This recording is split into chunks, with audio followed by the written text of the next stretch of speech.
দিকে তাকার বন্ধু, উহুদের ময়দানে আব্দুল্লাহ ইবনে জাহাশের তরবারি ভেঙে গিয়েছিল।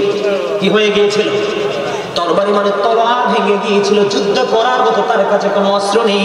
নবীজির কাছে চলে গেলেন, ইয়া রাসূলুল্লাহ, ইয়া হাবিবাল্লাহ, নবী গো, যুদ্ধের যে অস্ত্র আমার সেটা তো তরবারিটা ভেঙে গেলেন। আমার নবীজি তার হাতে বন্ধু একটা খেজুরের ঢাল তুলে দিল। তাৎক্ষণিকভাবে তিনি দেখতে পেলেন ওই খেজুরের ঢালটা চকচকে তলোয়ার হয়ে গেছে। সুবহানাল্লাহ, আরেকটু মহব্বত করে বলুন না সুবহানাল্লাহ। আমাদের নবী তার উজার করে বন্ধু নবীকে ভালোবাসবে। নবীকে যত বেশি ভালোবাসবে তোমার মর্যাদা তত বেশি আকাশচুম্বী হবে।